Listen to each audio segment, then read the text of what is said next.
ROTC from Bloom Trail. So they're going to post our color. Everyone remain standing.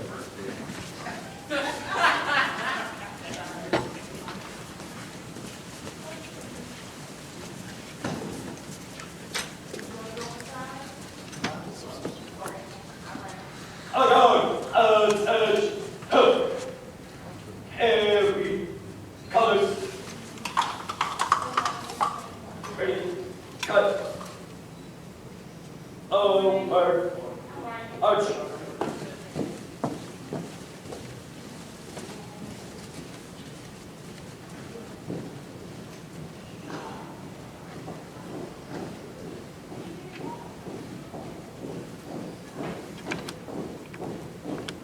Guard, out. Present colors. Please join me in reciting the Pledge of Allegiance. I pledge allegiance to the flag of the United States of America and to the republic for which it stands, one nation, under God, indivisible, with liberty and justice for all. Every colors. Ready, cut. Over, arch.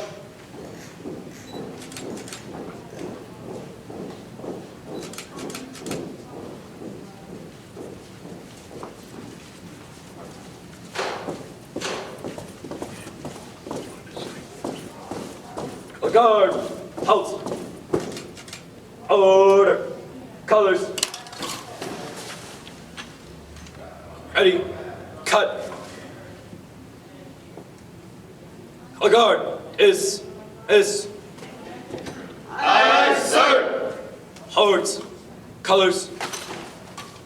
Over, arch.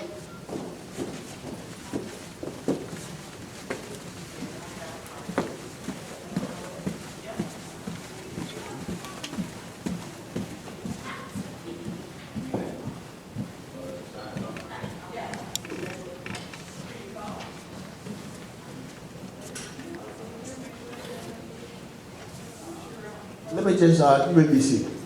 Let me take just a quick moment to acknowledge the members of the Junior ROTC from Bloom Trail. Carrying the American flag was Cadet Lieutenant Commander Eric Jurgensen. The POW MIA flag that you saw was Chase Lanfandini. The Illinois flag was Sean Huerte. The Marine Corps flag was carried by Brittany Russell. The Navy flag by Zachary Ayers. The Air Force flag by Louis Stock. The Army flag by William Joyce. And the left rifle, which you'll see in a few moments, is going to be held by Benny Palapino. And the right rifle, which you'll also see later, is Casey Cobra. So I would like you to give a round of applause for those young people.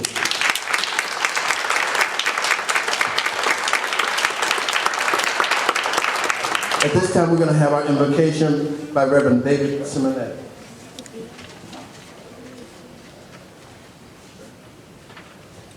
Please stand as we place our presence in the Lord.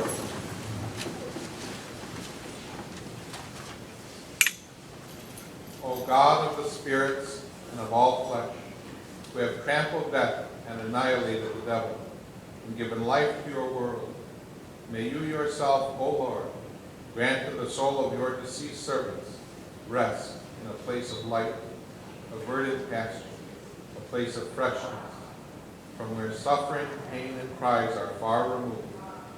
Do you, O good and compassionate God, forgive every fault committed by him in word, work, or thought, because there is no man who lives and does not sin. You alone are without sin, and your justice is justice throughout the ages, and your word is truth. Since you, O Christ our God, are the resurrection, the life, and the repose of your deceased servants, we give you glory together with your unbegotten Father and your most holy, good, and life-creating Spirit, now and always, forever and ever. And O God, by whose mercy the faithful departed find rest, Look kindly on your departed veterans who gave their lives in service of their country. Let us remember our fallen veterans, especially Roy Fessler, Ed Milker, Claude Diamond, and a special remembrance for a Sauk Village police officer who passed away last year on Veterans Day, Jason Gondet. Let us have a moment of silence and reflection in their memory.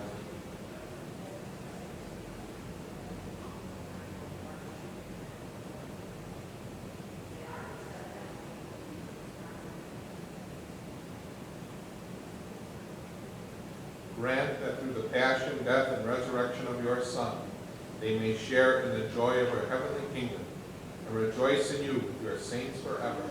We ask this through Christ our Lord. Amen.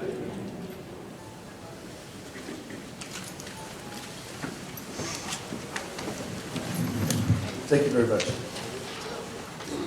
I really appreciate seeing everyone here to help celebrate Veterans Day. We've worked on this for a couple of months. We had numerous volunteers to help us put this together, so we hope it's an enjoyable evening. The veterans, you should have received a raffle ticket when you came in and you registered. Do not lose that. We need you to hold on to that till later on. At this time, we're going to ask that the Bloom Trail personnel come back out to give you a demonstration.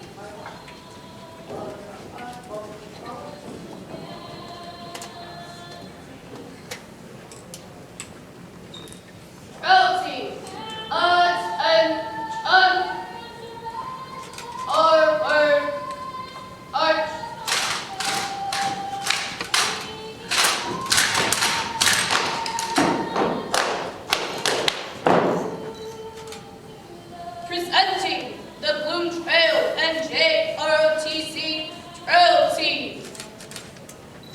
Order, arms.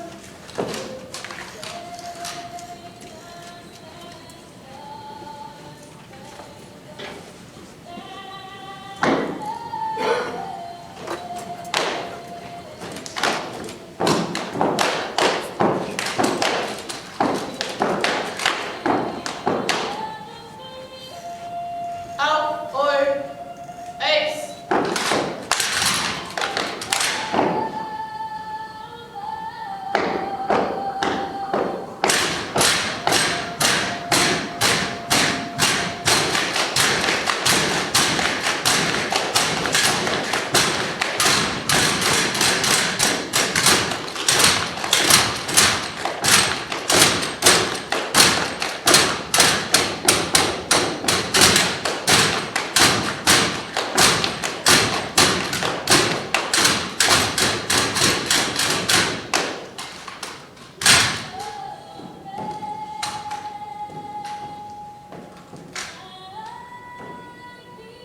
Ready, move.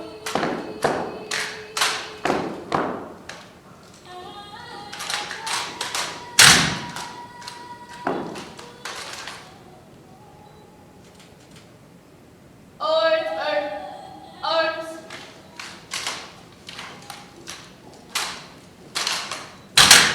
Left, right, left, right.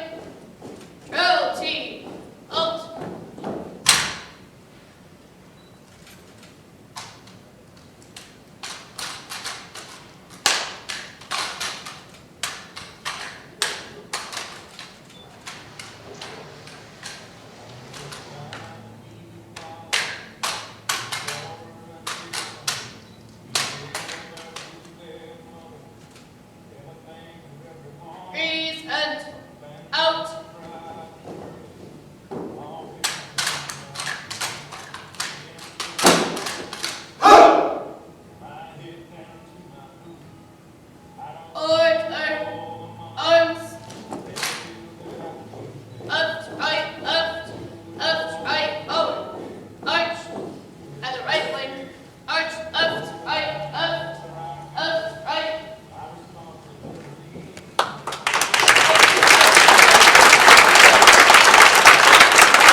Thank you very much. And I think you'll be seeing them a few more, at least one more time today. They did an excellent job. First, before we move on, I want to, someone told me I didn't introduce myself. My name is Cecil Tate. I'm a trustee in Sauk Village. In my other life, I'm a retired lieutenant colonel in the U.S. Army. And for all you Marines out there, I heard you in the hallway earlier. It's okay. We don't mind having you here. You are our guests. For the Navy guys, there's no water in Sauk Village for you to sail your boats in, but you're still welcome. Air Force, we won't even talk about. So welcome. Let me acknowledge a couple people. One of the people from Bloom Trail, his name is Zachary Ayers. He was instrumental in really helping put this together. I think Zach was a sophomore, junior, I'm sorry. But he was really instrumental. I'm sure he's glad Veterans Day is here because he doesn't have to get any more texts from me, any more telephone calls. He can relax. The second person I want to honor, I met in a Walmart parking lot. He was not solicited, but he was in a Walmart parking lot, and I want him to just stand, even though I know he doesn't want to. His name is Thomas J. Amsden. We know him as TJ. He's a petty officer, which means what? He's in the Navy. Petty officer first class, matter of fact. He served in the Korean War, and he was active from 1952 to 1956, and inactive from 1956 to 1960. He served on the destroyer ship, the USS Hyman DD-732. TJ received the Navy Occupational Service Medal and the National Defense Service Medal. And he was honorably discharged in January 1960. TJ, could you walk over here for one moment?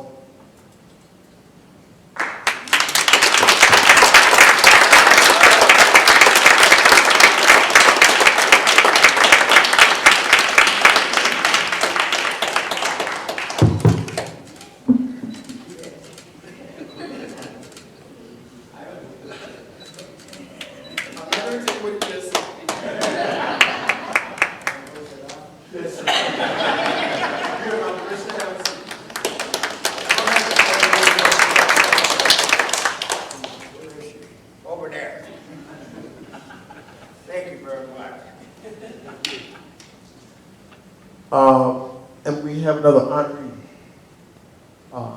Trustee Birch, you going to take care of it?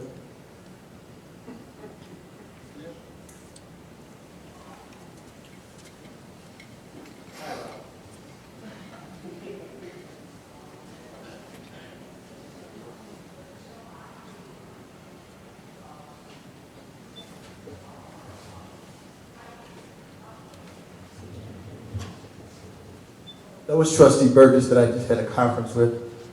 He'll be speaking more in about 20 seconds. So at this time I bring to you Trustee Derek Burgess. He's the sponsor of this program. He helped put it together. And I think it's admirable when a trustee just takes that voluntary step to honor our veterans.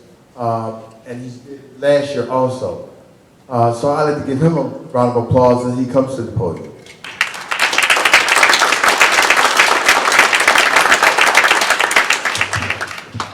Thank you very much, Trustee Tate. I just wanted to, first of all, because I did it last year and I'm going to do it again this year, I have a mic that I have that I'm going to pass around, that I want each and every veteran to stand, give their rank, and then also give what service that they, where they serve and what branch of service. Last year we had all branches represented. I hope this year we can do the same. But before I go with that, and before I get going any further, I do like to acknowledge, I like to get business out the way. I'd like to acknowledge those people that are here that are our own, in other words, they're not service, but they're our officers and elected officials. I'd like to start first with the mayor. He's right there in the second row. Mayor David Hanks. We have the village clerk, Debbie Williams, she's in the red in the back. We got Trustee Ed Myers next to her. and quite actually Trustee Tate. And you do have the fire chief that's here, Al Stauffagen. And in charge of ESCO right now, the assistant, Eamon Darnell. And also, I thought I saw the village administrator. Oh, where's the village administrator? Oh, anyway, I don't see him, so I'm sorry. And, but those are our village officials. So now we can move on to get this program started. First of all, I'd like to thank each and every one of you guys. It's a little bit bigger than it was last year. Last year was large, this year is larger. We do have a treat for each and every veteran. After it's over with, did every veteran get a ticket? You didn't get a ticket. Make sure you get a ticket before you leave out because you have dinner at Popeyes as soon as you leave out. So dinner will be on me at Popeyes. No village expense. I just wanted to thank everyone that came out, and I'd like to I will be acknowledging some of the veterans that came from a distance, and I will be acknowledging some of the people that actually had, I won't say actually because everyone had contact service if you was in the service, but to give their stories. At this time, I'd like to let you know about a young man that's near and dear to my heart. I knew him before he was born. I'm not that old, but he may look a little older. But anyway, I've known him. His dad was my best man, and his mom was like a sister to me, even though she's older, but she's like a sister to me. And I really appreciate her for coming out. She looks younger by the day. I don't know, I have to find out what she's doing to make that happen, but it's happening. But anyway, while not all service in our nation's armed service is glamorous, sometimes it is downright deadly. Our men and women place themselves in the line of fire to defend our freedom each and every day. On the morning of Thursday, October 12th, in the year 2000, the USS Cole was docked in Arden Harbor for a routine fuel stop.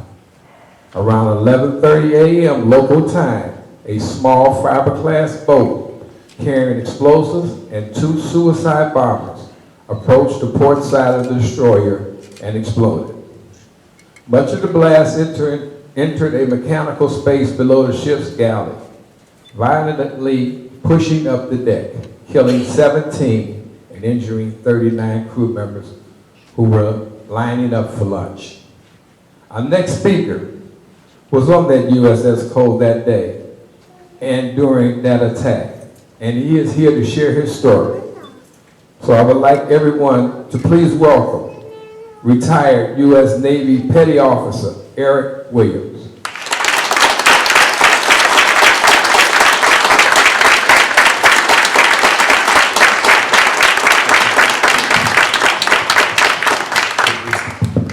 Y'all hear me?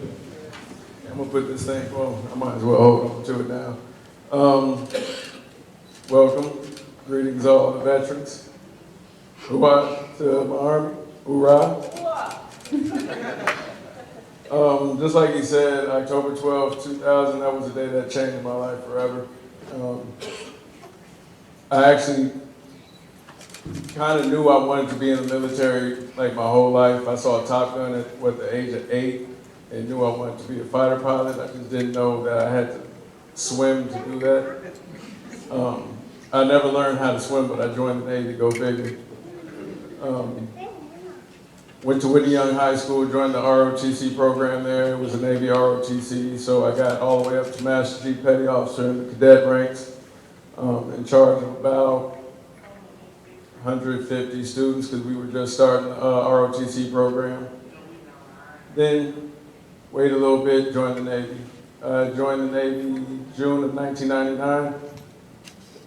And in October, I'm a Tomahawk Tech too. I shot missiles during that shock and awe part of everything. So we launched a couple Tomahawks.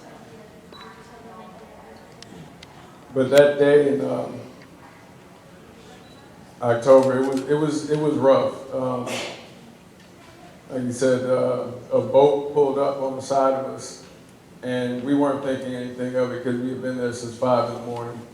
And next thing I know, I'm landing on a bunch of tables because I was actually on the mess decks next to the galley when it went off. Lost 17 good people that day. I was one of the injured. And like I said, that day kind of changed my life forever because then I knew like what we were doing out there was actually real. You know, being out there when you're just going through your motions, going through your drills, you know, it's like you're practicing for something that you don't think will ever come. And then when it comes, it's like a shock, like, oh wow, and then like all that training kicks right in and it becomes second nature. I went on, I didn't get out the military. I stayed in for another 6 years after that attack. And I would have to say that was the best decision ever in my life, was being in the military. The Navy taught me a lot. It taught me a lot of patience. Taught me how to deal with conflict, how to lead people more importantly, and how to be a better person, not just for myself, but for everybody else. You know, I was pretty selfish before I joined the military, and then after I joined and everything happened, I realized it just wasn't about me. You know, I was making sure everyone else went to sleep safe at night. You know, they always said start with the lowest possible, so I just concentrated on my mom and my family and everybody I cared about. And then it just grew from there. I really didn't prepare anything to say, you know. But I am glad I'm here. Got a chance to talk to a couple of the vets here. And I know the Lieutenant Colonel, talk to him for a quick second. If you're thinking about joining the military and you're young, really look into it and know what you're doing. It's a great opportunity. For me, it was to travel. I've been to 53 different countries in 10 years. I learned how to work on computer systems, and I have lifelong friends that even though we might not talk every single day, the moment we get back together, it's like we never left. So if the military is what you're thinking about doing, trust me, that's a brotherhood like no other. You know, no matter where I go, I know I have brothers and sisters there watching my back.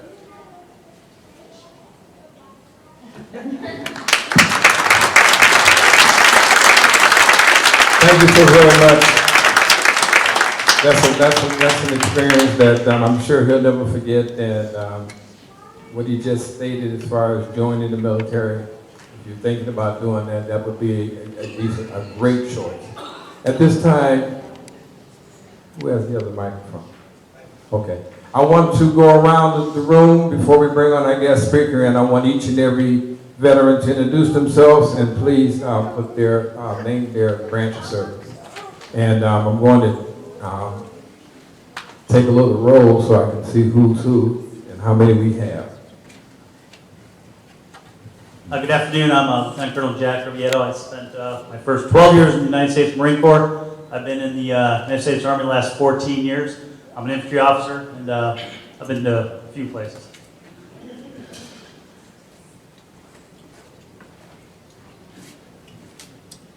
Eric, what branch of service? I was in the Navy. Okay. You just pass the mic around. Hello, I am Specialist Tashina Hughes. I served in the U.S. Army from June 2005 all the way to 2012. I went from active duty to the National Guard. I deployed to Iraq in 2009 to 2010 with the 287th Military Police Company.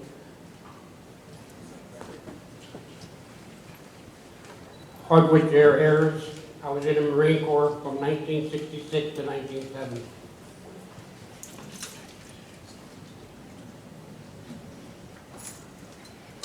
I'm Robert E. Farrell, United States Navy, 1943 to 1946, Submarine Division.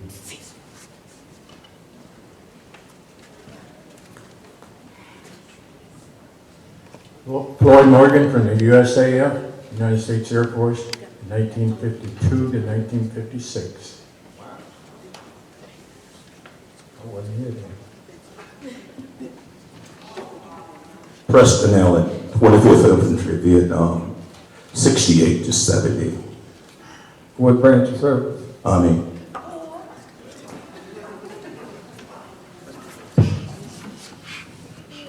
My name is Specialist Michael W. Chandler, Sr. I served in Vietnam in 1967, 1968, and 1969 with the 1st Infantry Division and 5th Group Special Forces. I assume that's Army? Army. Thank you. Darrell Coney, United States Army, 1967 to 1970, was in Germany and Vietnam in 1969.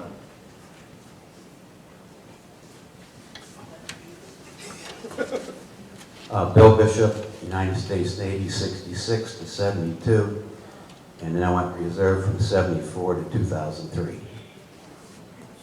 a lot of Navy people in here. It's one unit you never hear of. It's the Merchant Marine. They have acknowledged the Merchant Marine after 15 years after the war ended. And we brought the troops over there and brought a lot less back.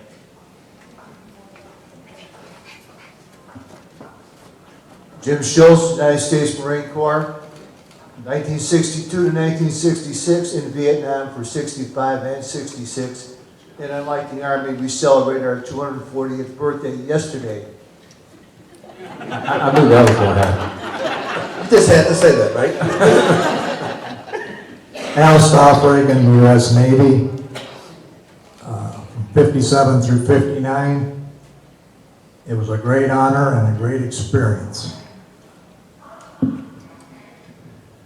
Ammon Darnell, United States Air Force, from 1965 to 1969. I went to Germany, was in Germany most of my service.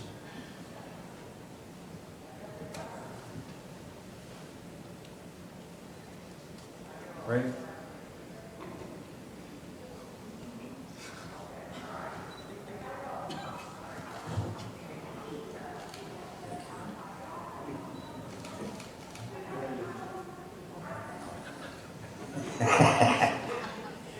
My name is T.G. Amsterdam.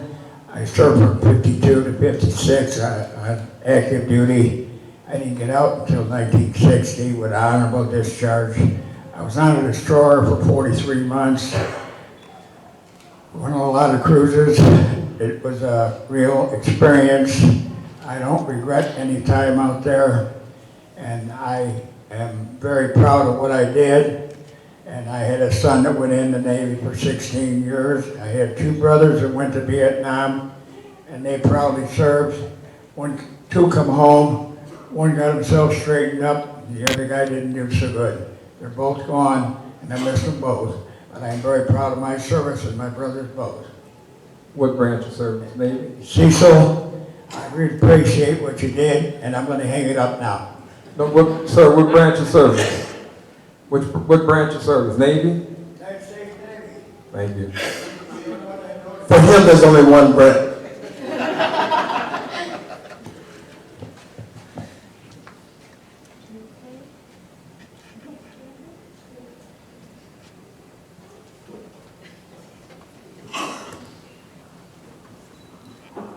Robert Ketchum, United States Army, 62, 65, been to Korea, the Hawk missile.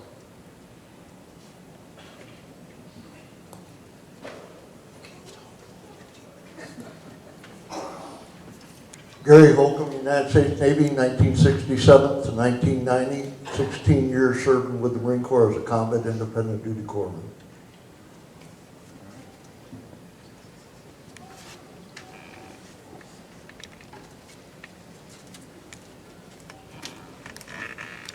My name is Patrick Falsey. I'm a retired Master Chief, 30 years in the Navy. After I retired, I got the honor and privilege of teaching ROTC, and just got to see some of my students perform today.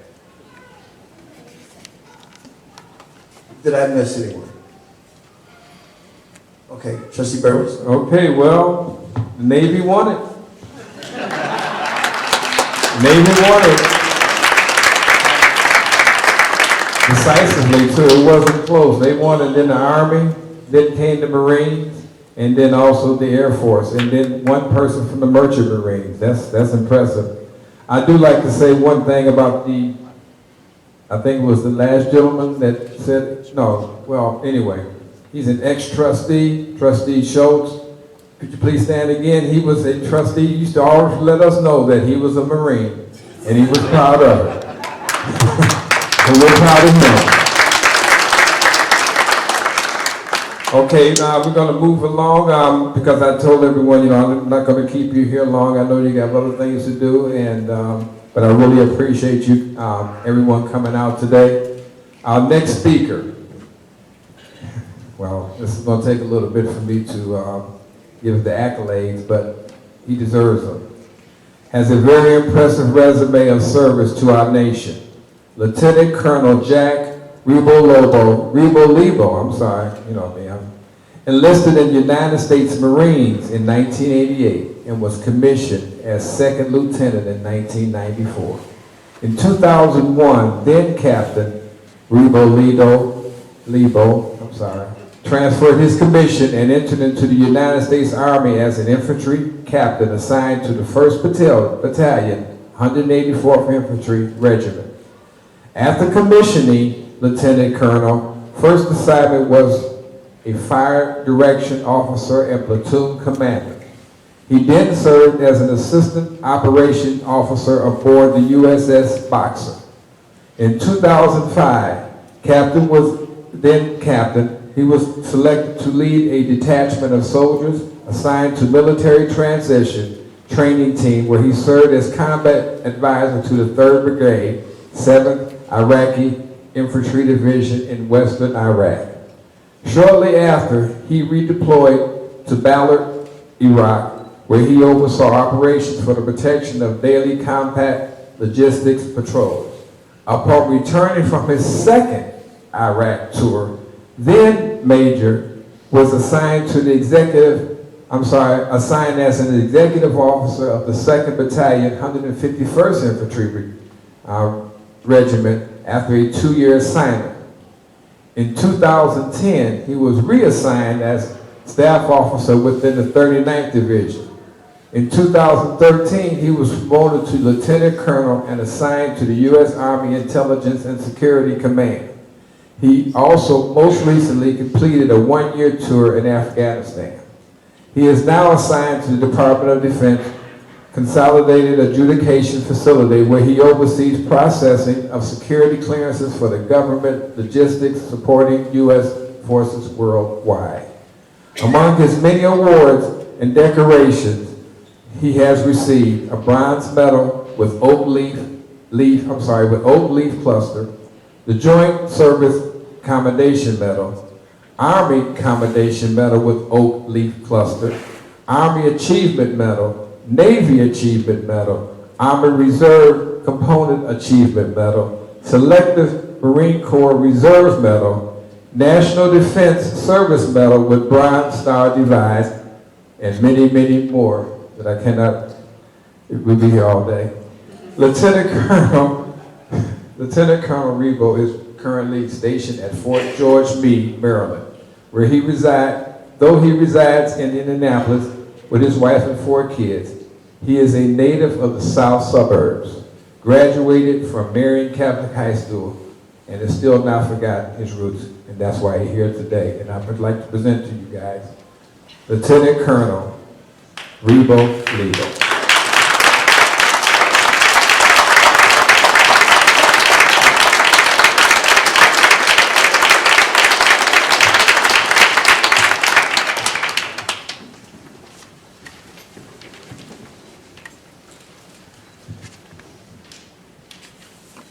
Everybody hear me okay? All right, ladies and gentlemen, distinguished guests, fellow veterans, I'm honored to have been asked to be here today as your keynote speaker and to give this address on Veterans Day. Mr. Burgess said I grew up here in the South Suburbs, lived in what was formerly Park Forest South, then Hazel Crest, and finally Creek. Attended high school nearby, Marion Catholic, Chicago Heights. So although these last 26 years in uniform have taken me to many places around our nation and around the world. Just want to say it's good to be home. But before I begin, let me first thank each and every one of you here in front of me today for being here to pay tribute to our veterans and to reflect on all their sacrifices which have made possible all that is America. Today's a day of tribute and reflection, but also, perhaps most importantly, today is a day of celebration. Today we celebrate the veteran whose service has kept us free for the last 240 years. Our understanding and commemoration of this holiday has evolved over the generations and over the course of our nation's wars. Veterans Day has its roots in what was first known as Armistice Day. Armistice Day was established as a national celebration of armistice, celebrating the agreement signed on November 11, 1918 at Compiègne, France. During the 1920s, this date was observed in a more solemn fashion with reflective performances by military bands in cities and military posts across America.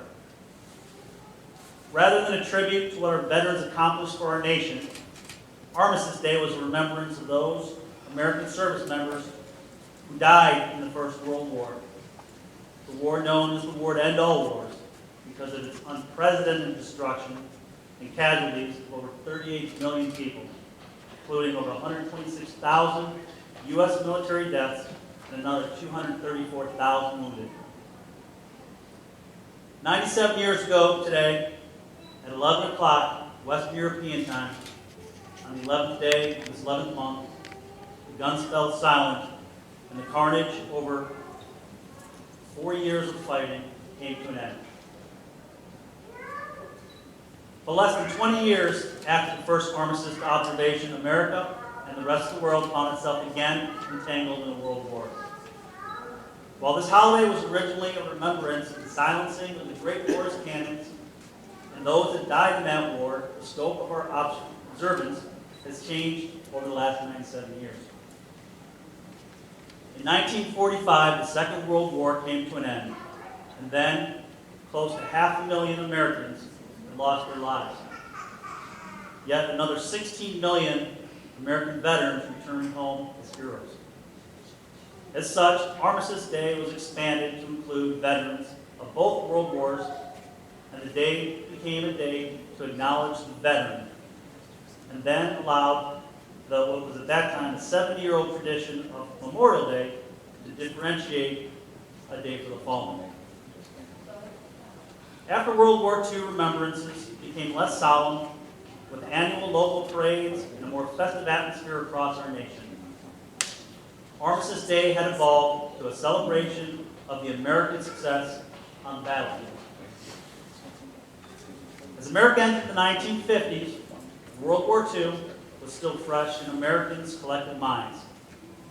But with American prosperity on the rise and the modern era now in full swing, many people failed to fully understand that America, along with 24 other nations, were fighting a new war on the Korean Peninsula.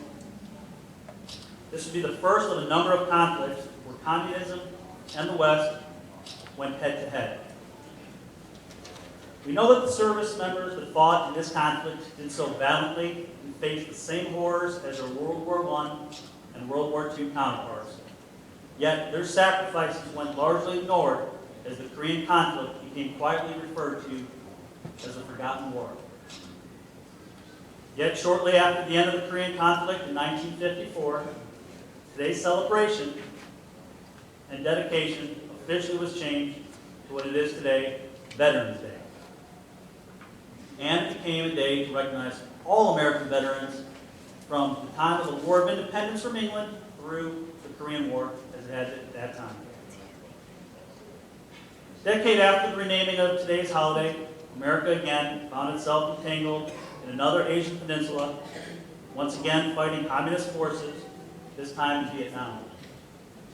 Our Vietnam veterans, some of who are here with us today, served in combat during a troubled time for our nation. Those soldiers, sailors, airmen, and Marines returned from a war to a country divided. Sadly, in many parts of our nation, Veterans Day during the Vietnam War often featured argument and protest. Today, thankfully, we're able to recognize the heroic self-sacrifice of all veterans. And as a nation, we now recognize that the circumstances in which they fought are not nearly as important as their selfless service to our nation. I wish I could simply acknowledge those that went before my generation for their service and their sacrifices. But Vietnam was not the end of conflict for our nation. In 1991, I was a sophomore in college, attending Eastern Illinois University downstate. At the time, I was also a member of the United States Marine Corps Reserve. I'll never forget returning back from Christmas break to hear a message on my answering machine, back before they had cell phones. The message was from a sergeant. He told me to report to the Reserve Center in Joliet, Illinois the following week, as we had been ordered to mobilize for Desert Storm. And although during my next 5 months of active service, I was fortunate not to see combat, many of my peers did. After a 3-month air campaign, followed by 4 days of ground fighting, America and her allies emerged victorious over the Iraqi forces, and our nation welcomed home a new generation of veterans. Later that same decade, myself and other veterans here again today served around the world enforcing a sometimes tenacious peace in some places like the Balkans, other places in and around the Middle East. This time I was a lieutenant in the United States Marine Corps, and twice I participated in peacekeeping operations along the Iraq-Kuwait border and other nations near and around the Middle East. In 2001, America suffered the worst attack on our nation since Pearl Harbor. America's response was swift, and U.S. forces soon found themselves in Afghanistan fighting Al-Qaeda and the Taliban, who gave them safe haven in their nation. But even as some forces battled the Taliban in Central Asia, some others would soon find themselves headed back to the Middle East to once again confront a massive Iraqi army led by the dictator Saddam Hussein al-Tigriti. After almost 14 years, American forces remained in battle in both of these troublesome nations, still trying to bring normalcy and peace to 2 areas of the world that have been entrenched in conflict for millennia. As for the veterans of all conflicts, there is a common experience shared by all. Combat can be surmised by days of boredom, followed by hours of horrors. And this cycle continues through your entire tour, be it 4 months, 6 months, 9 months a year, or for some even longer. Some things, though, have changed. And foremost, the numbers of American veterans by percentage of the population has significantly decreased. Even as our population grows, our military forces shrink service-wide. In World War II, over 10% of the population served. Today, less than 2 in 100 Americans will don the uniform in service to their nation. In our nation's urban centers, those that serve even less account for about 1%. Years ago, everyone had someone in their family that served. Today, there's a disconnect between those in service and those that are served. As the majority of Americans, though they may appreciate the veteran, they cannot say that they have a veteran in their family. But something else has changed over the generation, and that's the advancement in medicine. And this has had a profound effect, both positive and negative, in some regard in today's veterans. In World War II, there were a number of individual battles that resulted in several thousand casualties. In less than 4 years of that war, 300,000 service members were killed, 100,000 more wounded. In the 10-plus years of fighting in Vietnam, some 50,000 would be killed in action. But in almost 14 years of sustained fighting between Iraq and Afghanistan, less than 6,000 men and women have lost their lives. Now, each one of these lives lost represents a shattered dream, but in perspective, with past generations, combat deaths have been relatively low. Much of the reason for the reduced deaths can be contributed to the improved equipment provided to our troops, but today's medicine plays a large part as well. Battlefield treatment and the speed to which the wounded can be evacuated to a surgical center have spared the lives of tens of thousands who in past wars would not have survived the battlefield. And so many of our veterans from the current war on terror have returned home with battle scars and injuries that will now keep them for the rest of their lives. There are many who have returned home missing a limb or multiple limbs. Now, advancement in prosthetics has given many of today's veterans a chance at living a semi-normal life. But there are other wounds that are not so easily treated. Traumatic brain injuries sustained from surviving explosions and the high number of veterans diagnosed with post-traumatic stress have resulted in unprecedented numbers of veterans suffering from sustained mental illness. The Veterans Administration, which is charged with treating these wounded warriors, has not been able to properly care for many of our veterans. So as we wait for much needed reform within the veterans' health care system, many veterans live with untreated mental scars. In some circles, this has become a stigma, and a large number of employers have opted to not hire veterans, presumably because of the stigma. As such, the number of veterans unemployed almost doubles the rate of non-veterans of the same age groups. This is a travesty, considering that the veteran brings a high number of things to the job market, including integrity, inherent sense of teamwork, and mission accomplishment.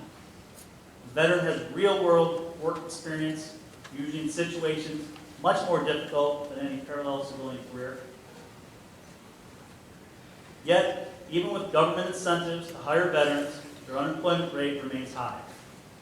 Many of these veterans end up on the street and then slip into further despair. Even though the last 14 years of war have resulted in a low casualty count, today's returning veterans are dying by their own hand at a staggering 22 men and women each day. This is an issue that should concern all of us, and something we have to change. It's just an unacceptable statistic. So often, people that recognize me as a soldier, they tell me, they say, "Thank you for your service." And though these strangers feel like they're making a difference, really, truly they're not. If people want to thank veterans for their service, they can do so in a number of really meaningful ways. Things that will really make a difference. Employers can commit to hiring veterans. Government leaders can help fix the broken healthcare system so that veterans can continue to receive the care they need. And citizens, consider making a charitable donation to the Disabled American Veterans, Wounded Warrior Project, AMVETS, any other veteran organization. And if you aren't able to contribute financially, consider volunteering at a veterans event in your community. But just imagine the positive change we could make if more of the 98% of American citizens showed a purposeful support to our American veterans. President Dwight Eisenhower said, "I hate war as only a soldier who has lived it can, as one who has seen its brutality, its futility, and its stupidity." Yet, until nations can achieve diplomacy by other means, war will always be the final course of action the countries will take to affect their national interests. Plato said this 2.5 centuries ago. Only the dead have seen the end of war. So as long as our nation fights conflicts, we will have veterans, and those veterans will all be worthy of our admiration.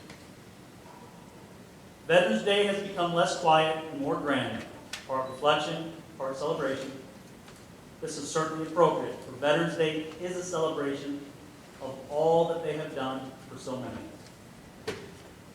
Today, we will recognize the veterans of all our nation's wars: World War II, Korea, Vietnam, Desert Shield, Desert Storm, Iraq, and Afghanistan. All share the same blood, the same sacrifice. Whether they wore the uniform of a soldier, a sailor, an airman, a Marine, a Coast Guardsman, whether they fought in the skies over Europe, the jungles of the Pacific, The hills of Korea, the rice paddies of Vietnam, the deserts of Iraq, or the mountains of Afghanistan. These men and women share the same bond. Today is their day, shared with our pre-armistice forefathers who fought in the American Revolution, the Mexican-American War, the Civil War, the Spanish-American War, World War I, and over 100 dozen other conflicts over the past 239 years. So as I conclude, I turn to the veterans here present today, and I ask you all, please stand.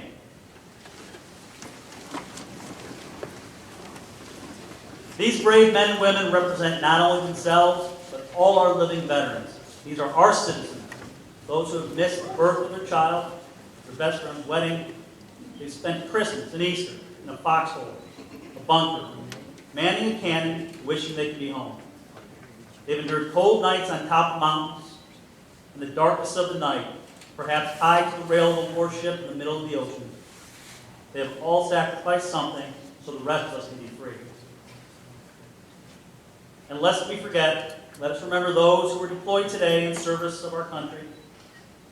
And let us remember those who, because they have paid the ultimate sacrifice, cannot be with us here today. Ladies and gentlemen, please join me in a round of applause for our veterans, for our American heroes.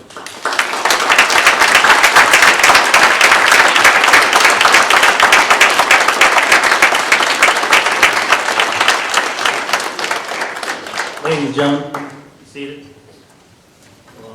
I'll turn this back over to Mr. Burgess, and then we'll go celebrate Veterans Day and the celebrities that we have. Thank you so very much.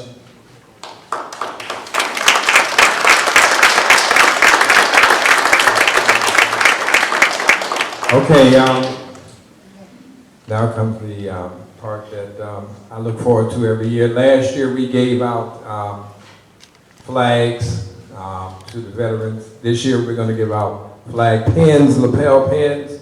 And as I call your name, would you please come up, because we're going to do two things at once. We're going to have you stand here so we can take a group picture, and also I want to present you with your pin. So that's why you guys at the end, when you came in, you filled out this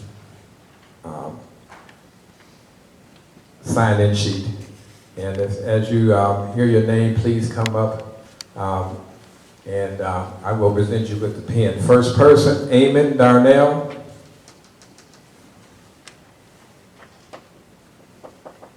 Mr. Schultz, Jim Schultz, I saw him leave. William Bishop.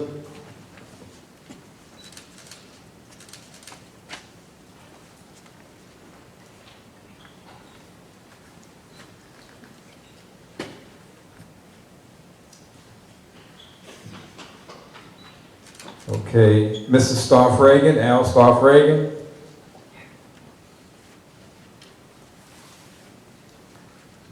Preston Allen.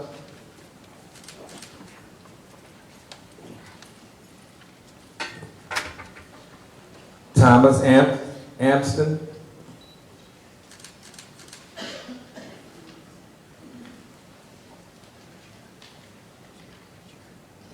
Right. Oh. Stanley okay, Stanley.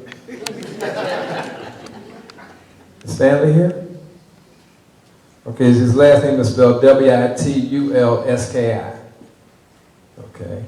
Harold Ayers, Howard Ayers, I don't know why I said Harold. Howard, Mr. Ayers. Mr. Robert Ketchum.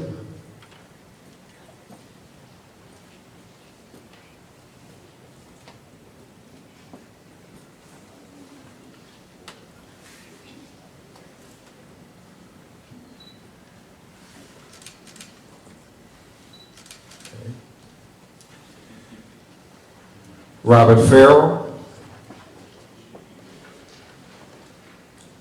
Darrell Conley,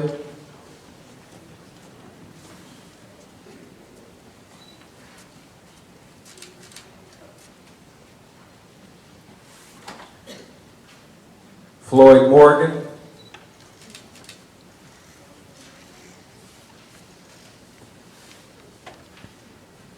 Michael Chandler Sr.,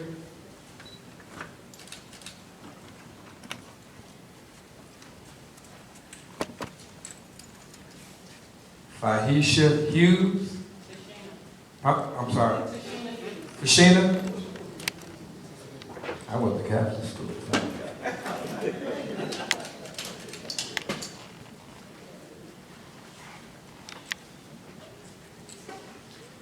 Kevin Sullivan.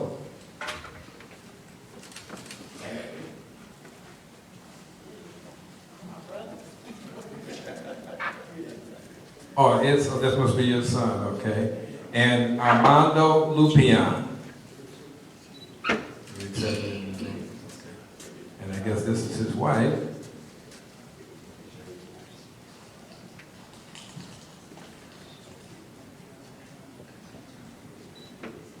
And also Eric and Lieutenant Colonel, please come up. And I think I saw someone come in late. And you guys have a great picture. There's a gentleman in the back, sir. Who? Oh yeah, don't worry, we'll get him. There's a gentleman in the back. Did you fill out one, Mr. Holcomb? Well, that's why you didn't get called. Would you please come up? Oh, you didn't fill out one? Okay. That's why we filled out one.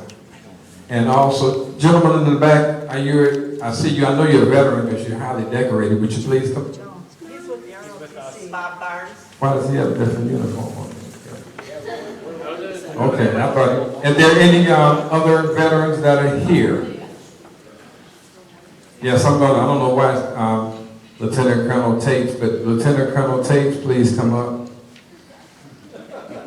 Where's the other Lieutenant Colonel? Would you please direct him to come up? He's got my right. Okay, can you guys get in the photographers?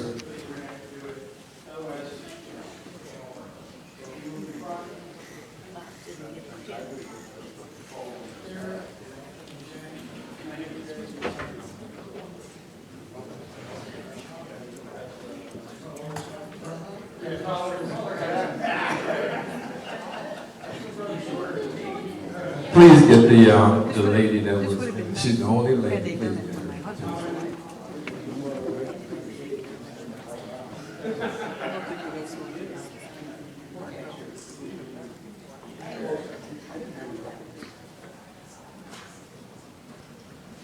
Ladies and gentlemen, these are your veterans. Please give them a round of applause.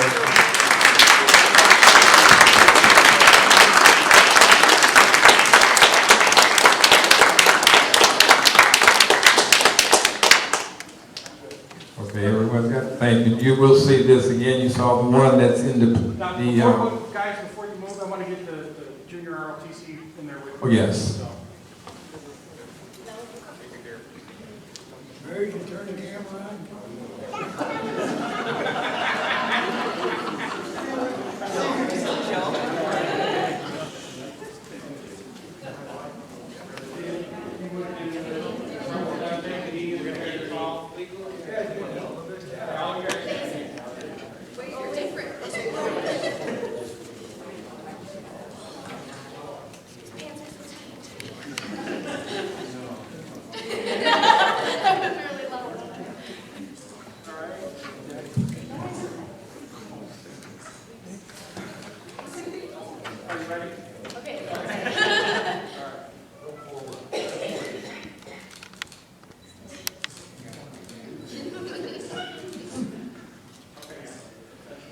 Thank you so much.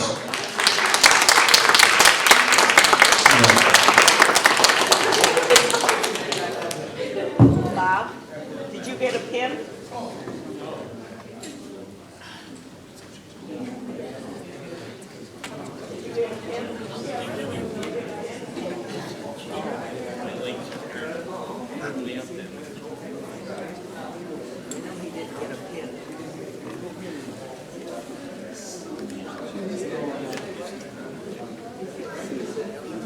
Oh, you didn't make it up. That's okay. Congratulations anyway. Thank you for serving.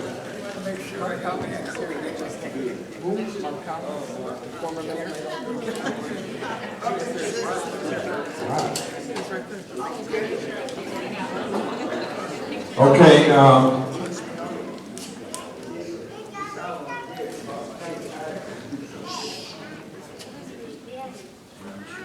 before we close, I'd just like to say, on behalf of Sauk Village, and on behalf of myself, I never served. I really appreciate you guys, you veterans that made our country safe, kept us out of harm's way. We never had Pearl Harbor, if you want to call that, but we never had a war on our soil. And I'm so glad and proud and grateful that you guys took the time out of your lives to volunteer. Some of you may have been drafted, but anyway, you still served, you came back. And Lieutenant Colonel's, his remarks were right on, because we need to support our veterans that we have here. You know, a lot of people have spent a lot of times. I was in the Vietnam era, even though I didn't serve, but the ones that did serve, and then from then on, they more or less discounted Vietnam War for whatever reason, because they felt we lost it, but we didn't lose it. We're still here, but they gave their time, their life, and their talent to fight that war on our behalf. And for them to come back and not have a job, not have decent benefits and health care, it's a shame. And we should, as a nation, back our veterans. We back a lot of other things that are meaningless. Our veterans actually took their lives and put it on the line to save ours. So I'm hoping that today, if you don't have a chance to talk to the veterans, the ones that are not veterans, and as he stated, ask them what they can do. Volunteer for the veterans programs and give to the disabled vets. We give to everything else, give to the ones that are living, the ones that actually went out there and sacrificed. Okay, at this time, I guess we're going to, does anyone, first of all, I always ask this question, does anyone have anything to say? Okay, you do? Okay. Lieutenant, oh, I'm sorry. Before we have a raffle, I forgot about that. Does everyone have their tickets? See, tickets are twofold. Veterans have tickets. The veterans, okay, this is for veterans. You guys aren't veterans, I'm looking for tickets, but you're not veterans. But anyway, if you have your tickets, we have two prizes that we're going to give out to the veterans. And just let me know, because you're going to need that ticket when you go to Popeyes, so just bring it up, let me see it, and then you will be able to get this. Can I get someone to come up and pull the tickets? Like we would normal, just one person. Oh, five. Thank you, Bob. Uh-oh. No, it's going to be right.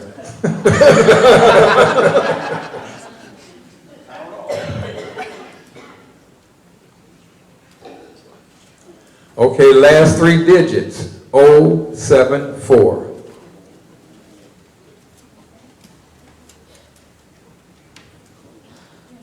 Okay.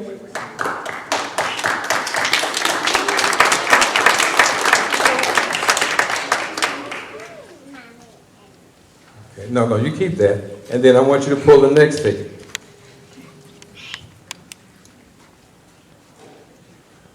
Oh, 66. 066. No 066. I hope that wasn't Jim Schultz. He's gone. He's the only one I saw left. One more time, Father. You don't have to stand. He didn't get a ticket, you guys. Don't worry about it. 073. Oh, great.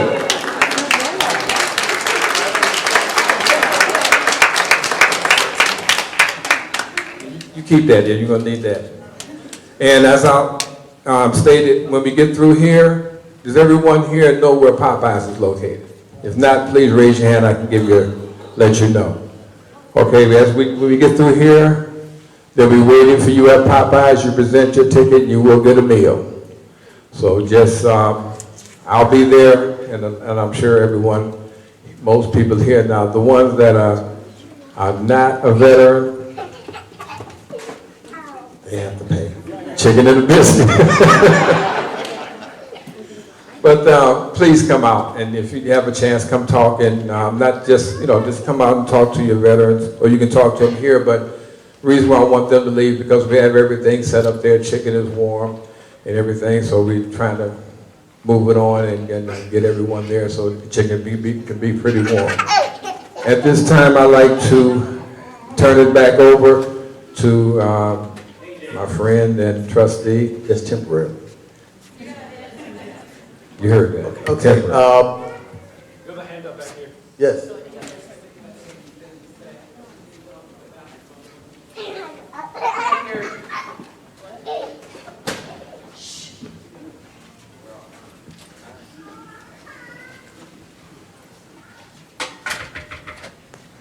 Thank you, Trustee Burgess and Trustee Tate. Trustee Burgess had asked if anyone had anything to say. I had raised my hand, but he went on with the raffle. It would be remiss of me not to stand and thank the veterans that are here today. I do see some elected officials in the room. The mayor is here, Mayor Hanks. I see village clerk is here. Can you stand, Mayor Hanks?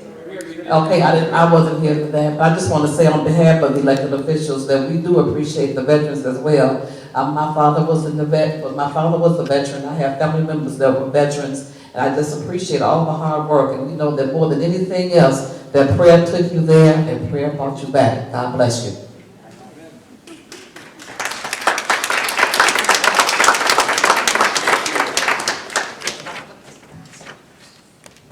Is everyone, because I was just asked, is everyone that has tickets, are you going to Popeyes so they can kind of get to know how much chicken to start? I'll put it this way, anyone not going to Popeyes? That's everybody, okay. Thank you. It's free. Okay, to all the veterans, mine is color coded. But there's some black and white copies of this that you should have picked up when you came in. Has a lot of information. We owe this document to the housing commissioner, Gary Holcomb. Could you say stand or wave your hand or something? He compiled this and provided it so that you could have it. Let's take a look at this. A lot of good information in here.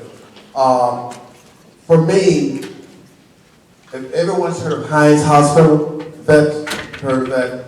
There's a little controversy going on at Hines right now, and I'm involved in it for one veteran that's involved in the conflict out there about the non-receipt of services. So vets, if you're having a problem getting medical care, Hines or anywhere else, reach out and touch someone. Trustee Burgess, it's yours. If you don't have this, make sure you pick it up before you leave. Okay, we're going to have the ROT, well, I'm not sure. I would like to have the benediction be the last thing. So can we have, are we going to retire the council? You did that already. Everything is done with the ROTC? Okay, great. At this time, I want to bring up Reverend Associate Pastor of St. James, Father Dave Simonetti, for closing benediction.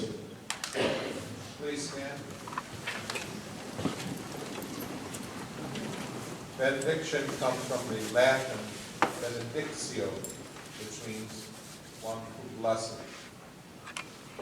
Heavenly Father, you care for all you have created, and set your mighty angels, St. Michael, the archangels, the guardian angels, who care and guard and keep safe your holy people.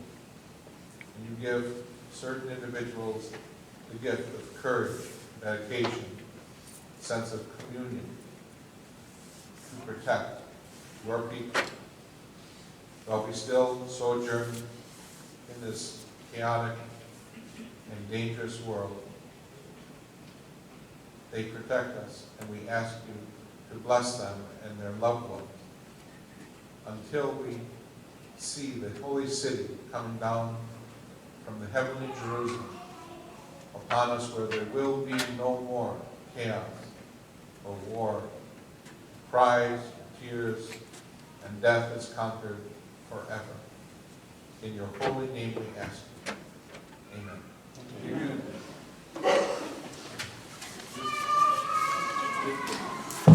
this concludes our program. I'm hoping everyone enjoyed it. We will have another one next year. Like I stated, the veterans and the families go to Popeyes. The veterans get a free dinner.